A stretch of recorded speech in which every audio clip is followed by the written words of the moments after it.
La femme est attachée à une table, les membres solidement maintenus, et l'homme riche qui se trouve devant elle veut la transformer en poupée. Elle se débat, mais ne peut rien changer. Un énorme gabarit descend lentement d'en haut tandis que la femme crie, il est rempli de céramique. Après avoir été cuite et colorée, une poupée bien réelle apparaît. Ses membres sont raides. Elle ne peut pas se plier, elle ne peut pas parler et elle est le jouet d'un homme riche et de son fils. Auparavant, Mina était une jeune diplômée de l'université. Elle s'est présentée à une entreprise de poupées pour un entretien d'embauche au poste d'assistante du magnate. Le vieil homme riche était très passionné par la fabrication de poupées. À ses yeux, les poupées sont indestructibles et sans esprit. Elles sont la création idéale de Dieu. Il semble être très satisfait du CV de Mina, mais il la rejette sans ménagement. Alors que Mina est perplexe, un homme se précipite derrière elle et l'enlève en lui mettant la main sur la bouche. Lorsqu'elle se réveille, elle se trouve dans un endroit étrange. Le magnate a présenté cet endroit à Mina comme sa maison de poupées privée. Pendant les 7 prochains jours, Mina restera ici et participera à un concours de beauté qu'il organisera. La gagnante survivra pour devenir la femme de sa poupée, la nouvelle mère de son fils et obtient peut-être même sa fortune d'1 milliard de dollars. Mais Mina n'est pas intéressée par tout cela. Elle le prend pour un fou et se précipite vers la porte. Mais il y avait un homme fort à la porte qui menaçait Mina d'un crochet pointu. L'homme riche lui apprit que l'autre personne était aussi une poupée réelle qu'il avait fabriquée. Alors il laissa un message à Mina et se tourna vers la sortie. Les poupées derrière lui ont bougé leurs yeux et se sont démasquées pour révéler leur vrai visage. Il s'avère que, comme Mina, elles ont été enlevées par un magnate pervers et ont survécu à 3 concours de beauté. L'une d'entre elles, Alice, est clairement en colère contre Mina parce qu'elle a été parachutée. La douce Lisa emmène Mina dans sa chambre et tente de la calmer. Elle lui apprend que la femme du magnate a été jetée dans un puits et s'est noyée précisément parce qu'elle l'avait trompée. C'est pourquoi il enlève des jeunes filles pour se faire une épouse parfaite. Alors que la sonnette d'alarme retentit dans la pièce, Lisa rappelle à Mina de choisir une tenue de poupée et de ne pas parler ou bouger facilement. Le concours commence de manière inattendue. Paniquée, Mina choisit de se déguiser en clown.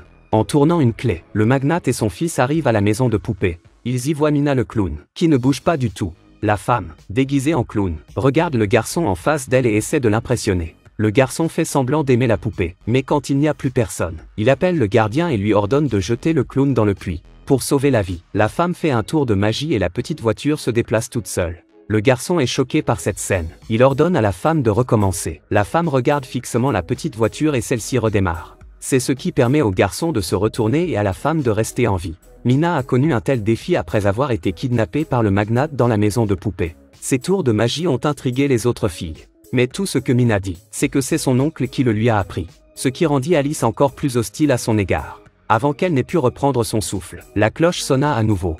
Les filles s'approchèrent de la table. Habillées en poupée, l'homme riche présente brièvement la compétition, qui consiste à placer correctement les couverts en 1 minute et celle qui aura le plus de démérite sera éliminée. Le chronomètre démarre. Mina, qui ne connaît rien au jeu, panique. Mais heureusement, elle est assez intelligente pour imiter. En regardant l'habile Alice à l'autre bout de la pièce, elle suit son exemple. Contre toute attente, Alice découvrit ce qu'elle pensait. Tout d'abord, elle plaça le couteau et la fourchette dans la mauvaise position. Puis elle changea la position de la cuillère à la dernière seconde. Alors que le jeu était sur le point de s'achever, Mina a été prise au dépourvu et a renversé le verre dans la panique. L'homme riche est allé vérifier et Alice a obtenu un score parfait. Quant à Mina, elle se voit retirer 4 points pour avoir fait trop d'erreurs. Elle pensait mourir, mais la fille à côté d'elle a énervé le magnate en faisant trop d'erreurs. Elle a été électrocutée et s'est noyée dans un puits. Mina survit et a l'occasion de parler au fils du magnate dans la soirée. Elle lui explique que sa magie est une capacité naturelle et que plus elle parle au garçon, plus il est heureux.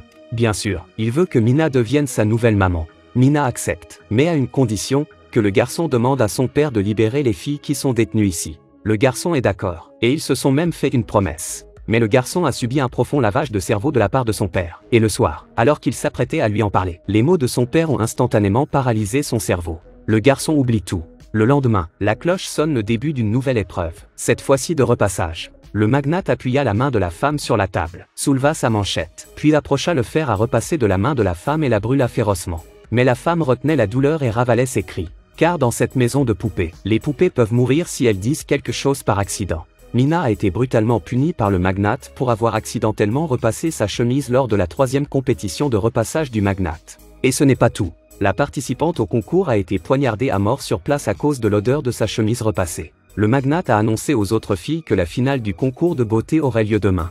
On y découvrira qui gagnera et deviendra sa femme de poupée, et qui perdra la vie. Après le départ du magnate, Alice enlève rageusement son masque et accuse Mina de ses tours de magie et de ses baisers de cul qui n'ont pas fonctionné. Voyant le favoritisme du magnate envers Mina, Alice sort une vis et tente de poignarder Mina à mort dans un accès de jalousie et de triomphe. Heureusement, Mina s'en rend compte et met ses vêtements sur la poupée, échappant ainsi à la mort. Elle dit à Alice qu'elle a une bonne idée pour aider tout le monde à s'échapper. Alice n'y croit qu'à moitié, mais elle est prête à essayer tant qu'elle ne meurt pas. La cloche sonne à nouveau et la finale est sur le point de commencer. Mina et les filles habillent les poupées pour confondre le magnate et se cachent derrière le rideau. Mina utilise ses pouvoirs pour déverrouiller la porte après que le magnate est entré et s'est échappé avec Alice et Lisa. Mina insiste pour retourner prendre le fils du magnate pour s'échapper. Alice et Lisa s'échappent en premier pour sauver leur vie. Mina trouve le garçon et le persuade de s'enfuir avec elle. Mais le garçon dit qu'il est désolé et assomme Mina avec une matraque électrique. Pendant ce temps, Alice et Lisa ne parviennent pas à s'échapper non plus. Elles rencontrèrent un agent de sécurité sur leur chemin et furent toutes deux abattues.